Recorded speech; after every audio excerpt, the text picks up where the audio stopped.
What are your views on the progress made so far in terms of economy? Sri Lanka, post independence, we never had a strategy. Sri Lanka was not a country which was sort of driven on an economic strategy, so to say. Successive governments took the economy as a very day-to-day thing. So it was more to do with survival. Survival based on their own whims and fancies, beliefs. It was a very on the face Right. approach. All our top politicians are talking about debt servicing as the main thing of the government. President Anura Kumara's speech, when he was delivering his budget, emphasized on the fact that we have, serviced as in we were servicing only interest, by the way, and we have collected enough money so that we have in fact overcome the deficit, what you call the balance. Strategist point of view, what does it mean? It means that we're concentrating on survival, we pay the debts, we feed our people with the bare minimum, the basics. This way you can live without dying, like electricity, water, shelter and clothing doesn't necessarily mean that we grow as a nation.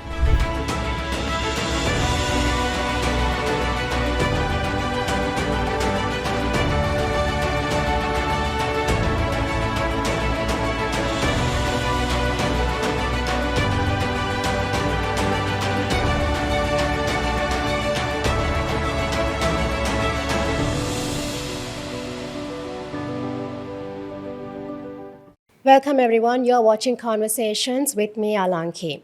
The guest on my show today needs no special introduction, a leading businessman, entrepreneur, lawyer, and now politician. The former chairman of George Stewart Group of Companies and the founder of TV Derana. He is the leader of the Sarojana Balaya Party in Sri Lanka. So the guest on my show today is none other than Dilip Javira. Welcome. Thank you. Thank you for being a part of this conversation. So, I'm very curious to know, after having been a successful entrepreneur and businessman in Sri Lanka for so many years, why did you choose politics as your career now? Alanki, good question. As I've answered this before also, the true perspective to your question is that, as you know, that we are products of the free education of Sri Lanka. So we always carry that as a responsibility and a burden that we owe back to the society. It is not just you earn, you become rich, and you lead a luxurious life. As age catches up and you become mature, then you feel this responsibility more. But in my case, of course, I was quite sensitive to politics of Sri Lanka from my childhood. And in fact, my father himself was quite a politically sensitive person. And I grew up in such background at home. Then I was, as a even a student, in school days itself, I was quite active. Then as I came to the university, I formed my own party, got into university politics. But to be very honest, I never intended to be in active politics in Sri Lanka this way. But I've been, as you know, I've been quite active behind the scene, making changes, doing the best for the country, helping a formation of strategy for the country, so on and so forth. But came to a point, especially after our last attempt, where we tried to bring Gotabaya Rajapaksa as the president of Sri Lanka and expected corruption-free, dynamic government with an emphasis on nationalism. When all that failed, um, I felt best that I myself get into politics and fight the battle on the street. And when you talk about corruption, that brings me to my next question. The NPP has claimed that politics was tainted by corruption in the past 76 or 7 years. What is your view of this? Uh, my view is that that is, as we call it, quasi truth, half truth. It all over the 76 years, there was corruption. It escalated after 1977 when they brought what they call the open economy policy, at which point there were large contracts uh, uh, offered by the government, and where the private sector got involved, and then there was like sort of commission, then bribes. All those things started happening in a big way uh, throughout the political history of Sri Lanka, especially after 77. There was rampant corruption. But the fact that NPP is talking about a uh, corruption-free Sri Lanka, that lacks that lacks authenticity and the depth of it, for the simple reason that they themselves have been, not as NPP but by as JVP, they've contributed in various forms and shapes in Sri Lankan politics in this arena of corruption. So I do not think they are genuine. Their efforts are bona fide. They use this as a simple political rhetoric. So that way is not going to help our country to eradicate corruption from Sri Lanka, because they're not genuine to the cause. How would you suggest that small medium enterprises in Sri Lanka are empowered? Because I think they really suffered after COVID and the many troubles that Sri Lanka faced. Alanki, to be very honest, it is a um, big problem in Sri Lanka. The biggest problem uh, uh, is not what you actually see on the surface, that the present suffering of them after the Easter attack, after COVID, all that. The biggest issue is that Sri Lanka as a country, we never had a culture of entrepreneurship. So, so Sri Lankan kids who go to school, they never learn entrepreneurship. They learn every other subject other than for entrepreneurship. But if you look at the developed world, they infuse this concept of entrepreneurship to the preschool children. They start from there. So in Sri Lanka, actually, what we see is um, in entrepreneurship, it is an ad hoc product uh, in the system. It is not an organized product where you train people to be entrepreneurs. So in the process, what happens is they come out as entrepreneurs, they get into businesses without understanding the depth and the breadth of the entrepreneurship and the world of business. So their capital management, their human resources management, and their risk management, their creativity, all that lacks uh, the depth. So when you have to deal with the rest of the world, also when you have to deal with the competition, they miserably fail. So they don't have a support system from the government. No example, when they had to face with the sudden East attack, where they did not have control. They didn't intend to get into that. Government didn't have a mechanism to protect them. Alanki, the thing is that we must understand that these are the real live wires of the country, because they don't depend on the government. They maximize the resources of the government. They make own wealth, which in turn helps the national wealth. But uh, government would go and look after the people who are dependent on the government. Huh? by way of subsidies, by way of welfare schemes. But the people who really get into it, taking the risks, and the real suffering lot in that sense are not being protected. So that's an issue.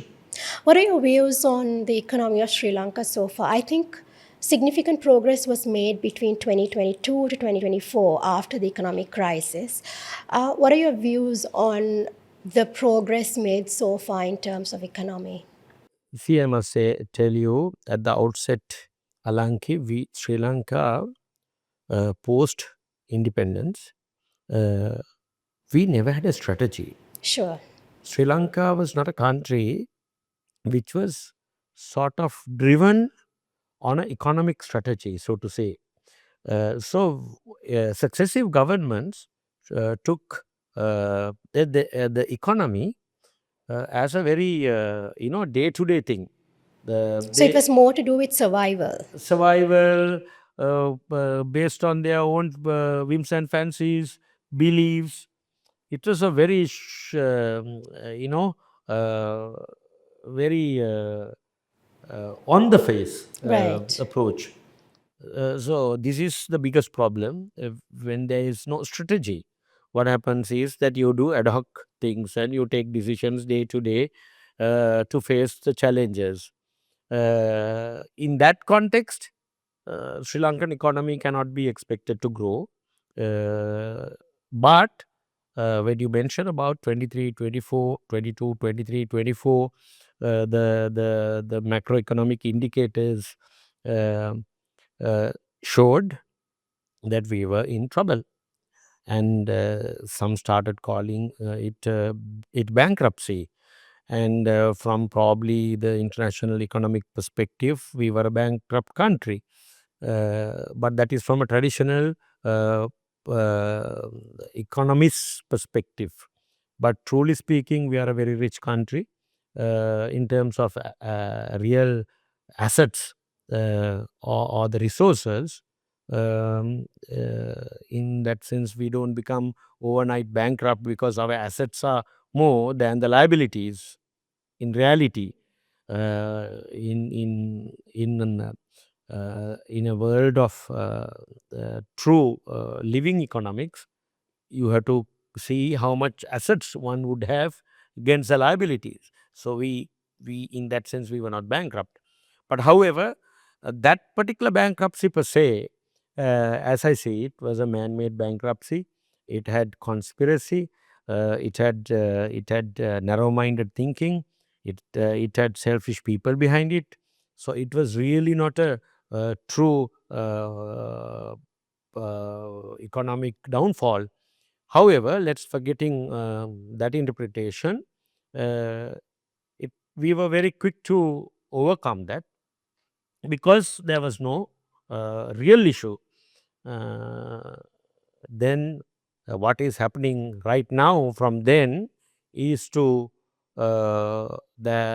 take our debts and debt servicing as our priority. And if you have noticed, all our top politicians are talking about debt servicing as the main thing of the government or the country for that matter. Even our President Anurukumara's speech uh, 2 3 days ago in the parliament when he was delivering his budget uh, emphasized on the fact that we have serviced, serviced as in we were servicing only interest, by the way, and we have collected enough money so that we have, in fact, overcome the deficit, the what do you call the primary, the balance. Uh, what does that mean from a true patriot's point of view, true strategist point of view? What does it mean? It means that we are concentrating on survival. We are concentrating on survival. We pay the debts. We feed our people with the bare minimum, the basics, and This way, you can live without dying. You will have basics like electricity, water, shelter, and clothing. Doesn't necessarily mean that we grow as a nation. So, true picture of today's economy of Sri Lanka, we are stagnating, we are not growing. This present situation will drive our nation to true bankruptcy,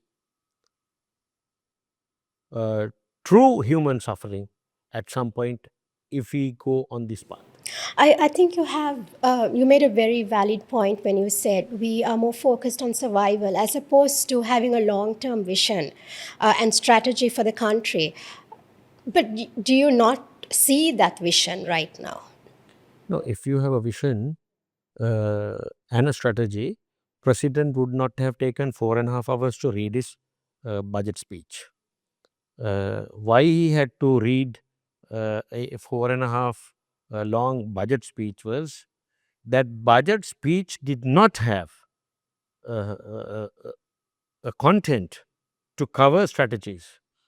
It didn't have a, uh compelling vision or a drive uh, to be shared with the people.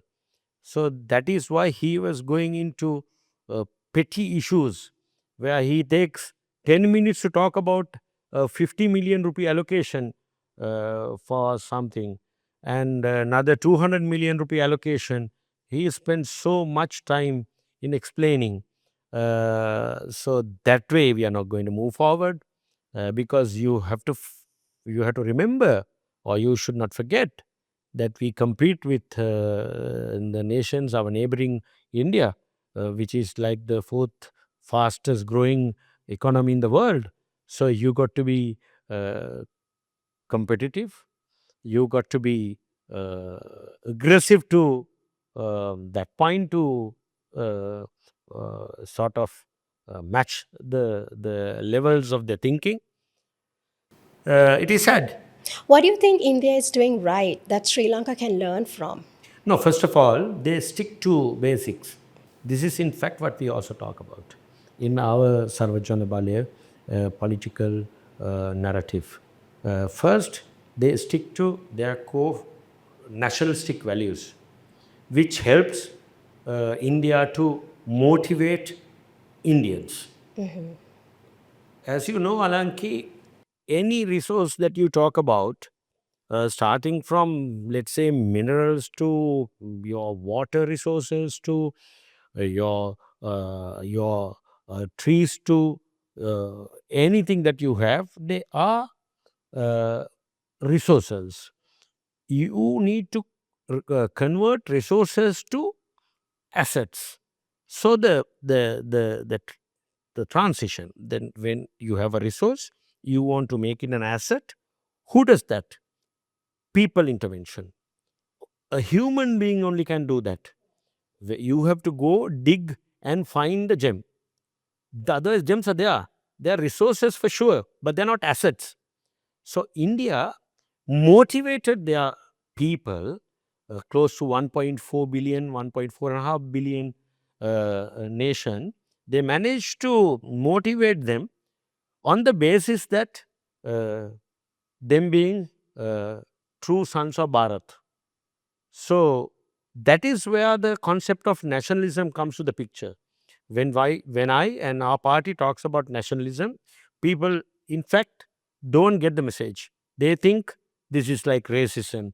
These guys are talking about Buddhism all the time. These guys are talking about the historical values. These guys are talking about the civilizational values. These guys are mad. They're not modern. They're not up to date. It's very wrong. That's a very thing that you can use to motivate people of a nation. Otherwise, how do you differentiate your people from a competitive nation's people? Because you are different due to the civilizational values of the people on which that our values have been formed. So India, uh, especially when Modi came into the power, They understood the value of it. They really worked on it. So they made every Indian a patriot based on those values. So basically, united them. One thing is uniting Yeah. them. That's one. The other thing is the fire, Yes. the hunger, hunger as in hunger to be successful. Hunger to be the hungry to be successful. They are hungry to be competitive.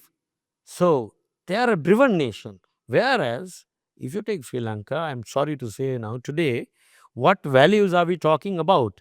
If you take about the nationalistic values, they are being undermined daily basis.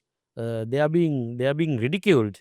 We are taking values from all sorts of parts of the world and trying to force them on our nation. That will kill the motivation of the people. So that is the most important thing. Of course, that being the most fundamental to that. Second is that they came up with cutting edge strategies for each and every industry of theirs. Their cutting edge strategies towards achieving a shared dream of all Indians, all of them. So it's a shared dream that we want to get there. So every day, every Indian is waking up, being part of that shared dream, and they get into their respective jobs. If you are to talk about our country, you can see where we are today. And as a member of the opposition, I mean, you're very vocal. You speak out and you express your concerns in Parliament quite often. But there is a belief, there is a perspective from people that the opposition is not as impactful as it should be. Do you think the opposition should join to be more impactful? Actually, Alanki, it's not that opposition should join. Every one of us, all the Sri Lankans have to join hands in making an impactful statement in terms of directing this government where we should go, because it's our country. But the fact is that the opposition at the moment, the what do you call, the official opposition of the government, so to say, they are basically, there's self-inflicted um, uh, fear against the government. The government also is using their tools to put this fear in their minds of the opposition members. As a result, they react um, very differently compared to a ideal opposition. So that's why you don't hear the voice, you don't hear the action, you don't see the action the way we should see it. But having said that, for the protection of democracy and for for the benefit of the nation, opposition must join uh, on a agreed agenda and a platform. Not just joining won't help. It will be very cosmetic. But if you have a genuine approach to the present issues, then we can agree. Then we can come together, and on those specific issues, we can join hands. But A meaningful plan, you would say. meaningful plan, as in, it doesn't have to be that everybody should agree on everything, Yes. but everybody can agree on some things. So then you can come together. But what I don't see now is that there is no such understanding. Uh, so much so, I doubt the genuinity of some opposition members, whether they are really in the opposition or whether they are uh, part of the part of the government. All right, and let's shift our focus to media. As the founder of Deruna TV, what are your views on the role that media should play when covering politics or when covering the news, which is very important because media carries that message to the public? I personally feel that there are some media networks which are biased and don't necessarily convey the right message. In today's world, uh, media, compared to the conventional media or the behavior, it's actually almost a free and fair world, because with this new media coming into the picture, and with the competition of media, and you're forced to sort of do the right thing for the simple purpose of, let's say, if you look at it from even a commercial perspective, to keep the eyeballs with you. If you are not doing the right thing, what happens is that you lose the audience. So to keep the audience itself, you're forced to think that you should uh, win the people, or their trust. So in that sense, uh, I understand what you say. Uh, when they don't get this philosophy right, you tend to sort of go here and there, but at some point they will be forced to come on track, unless they are driven with other ulterior motives, not to make the channel, or the newspapers or the radio channels or whatever that you do the main business, but you have other reasons to be in media. That I see in Sri Lanka also, some media networks really don't concentrate on media per se to be successful. They have other reasons. But Alanki, the thing is, with the challenges of new media coming into the front, uh, it's not very easy for media institutions to be Sure. biased I the think there's way greater transparency. you're forced to be. Yes. And before I move on to my final question, I'd like to note has the fact that you've been an entrepreneur and businessman, and a very successful one at that, has that shaped your perspective on politics? See, it is sometimes unfair for me to say it, yes, and that's it. But I must say, now, uh, let's say, compared to other fields, people, you see lawyers coming into politics, then you see, um, let's say, accountants coming into politics, then you see uh, politicians from birth, uh, but compared to all of them, I definitely think my entrepreneurial background and the challenges that we faced over almost 3 decades, and in facing true challenges day to day, in managing people, in managing resources, in managing debts, in managing a shared dream, getting people to sort of agree on something, that definitely helps. I think it has given you that experience. Yeah, I mean, I would put it this way: if we are to play that modern day politics, if you are to play the politics uh, uh, with the youth, Gen Z, Gen Alpha, and their aspirations, expectations, and to sort of manage them, uh, it has definitely helped me, because I come from a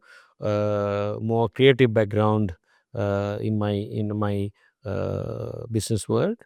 So that definitely has helped, and also the discipline. I think when you are coming from a mercantile commercial background, you're bringing a different discipline, You have a sense of responsibility. responsibility, different, from time management to people management to your diplomacy. Everything is very different to sort of traditional politics. And finally, I'd like to know, what do you find, or do you find anything challenging in Sri Lankan politics? No, it is definitely challenging because you are fighting a age-old system. You are trying to convince people to change their beliefs, their attitudes. You are trying to uh, create almost a paradigm shift in our case, in going to the villages, talking to the people, convincing them, but while working within the conventional political framework. So that is the biggest challenge. Uh, you have to face that. So And it's such a shift, right, from doing what you were doing to getting into traditional politics. yeah, but in my case, I am lucky that I was very much part of this, this political ecosystem. So from so-called the leaders of our generation, I have associated all of them one-on-one basis, sometime on the first name basis. I have associated regional politicians. I know them over 30 years. I know them. So I have strategized political campaigns. I have worked with them. I have worked at ground level campaigns. I have that exposure and experience, which helps me to sort of not so new and a novice to the game. Thank you so much for this conversation Thank you, Alanki. and wishing you all the best. Thank you, everyone, for watching. I'll be back with a new episode. If you like my content, like, comment, subscribe, and share. Thanks for the feedback, always valuing it. Stay safe and take care.